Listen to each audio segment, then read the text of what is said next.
შეტაკებები პოლიციას და ფერმერებს შორის მარნეულში მას შემდეგ დაიწყო, რაც სამართალდამცველებმა დემონსტრანტების დაკავება დაიწყეს. ხალხი, რომელიც ქუჩაში უკიდურესმა გაჭირვებამ გამოიყვანა, სახელმწიფოსგან იმპორტირებულ პროდუქტებზე ფასების კონტროლს ითხოვდა, თუმცა პოლიციამ მათ ძალადობა დაუპირისპირა. სოფელ შულავერის ცენტრში ვითარება უკიდურესად რამდენჯერმე დაიძაბა.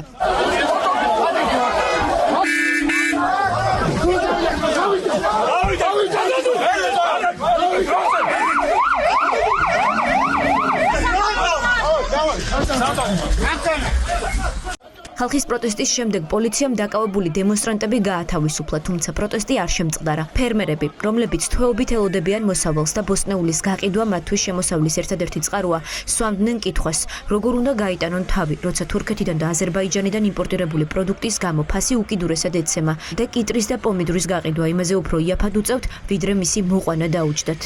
Iapიანი მოვიდა, იმიტომ კამპანიები არ არის თურქეთის თავად, აზერბაიჯანის თავარზე და ჩვენ თავარი მიდის იაფა.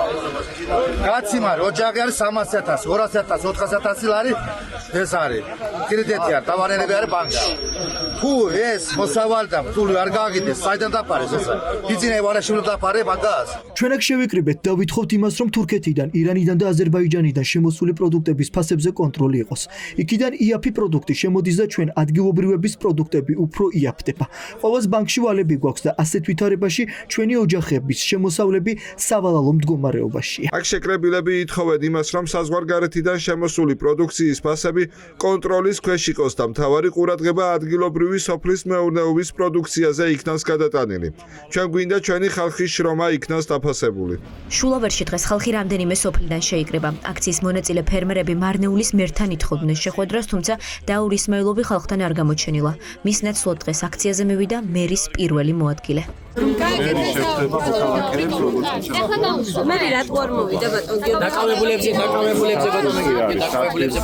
გუშინ იყო მაგალითად 5 ლარი, დღეს გახდა 2 ლარი. იმის გამო ხალხი შეიკრიბა, რომ ჩვენი ქვეყანაა და ჩვენი სახელმწიფო უნდა უზრუნველყოს, რომ ჩვენ ამ რეგიონში რასაც მოსავალი, რასაც მოვაქვს, იმის ნორმალურ ფასად გავყიდოთ. არჩეული მერი უნდა ჩამოვიდეს აქ, არა და სხვა ხალხი.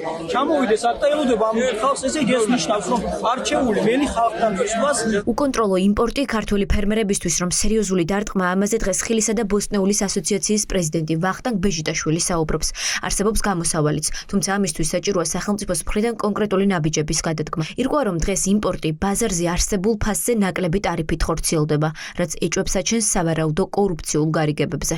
საკმაოდ დიდი დანახარჯებით ჩვენ ფერმერებს მოუწიათ მოსავლის მოყვანა, მოგეხსენებათ გაძვირებულია ყველა კომპონენტი, მათ შორის ყველაზე მთავარი არის საწვავის თემა, ასევე ელექტროენერგია, ასევე სარწყავი წყალი და შესაბამისად ძვირადღირებული პროდუქცია ვერ გაიყიდება ვერანაირად. არის გამოსავალი ის, რომ საწვავის შესაბამისი ფასები, რაც ახლა არის, აუცილებლად უნდა იყოს შედარებით დაბალი. როგორც მინიმუმ აქციზის მოხსნაზე შეიძლება საუბარი მოკლევადიან პერიოდში, ხოლო გრძელვადიან პერიოდში, რა თქმა უნდა, სახელმწიფომ უნდა უზრუნველყოს ადგილობრივი ბაზრის დაცვაც შესაბამისი მეთოდებით, რომ არ მოხდეს იმპორტის წესების დარღვევით და დაბალი ფასით შემოტანა პროდუქციის. ჩვენ გვაქვს ინფორმაცია, რომ ესე იგი იმპორტი ხორციელდება ბაზარზე არსებული შესაბამისი ფასზე ნაკლები ტარიფით. იქ წონის სხვაობაც აქვს საბაჟოზე შემოსვლის დროს და როგორც ჩანს გარკვეულ კორუფციულ მომენტებსაც აქვს ადგილი და შესაბამისად ადგილობრივების პროტესტი, რა თქმა უნდა, არის სამართლიანი. საქართველოში იმპორტირებული ხილის და ბოსტნეულის წილი მაღალია. 2026 წელს თურქეთიდან და პოლონეთიდან შემოსული მარწყვი ბაზარზე არსებული პროდუქტის 95.5% შეადგენს. გასული წლის მონაცემებით პომიდორის და კიტრის იმპორტის მაჩვენებელი 80%-ია. ბაზარზე არსებული ხახვის 70%-იც იმპორტირებულია.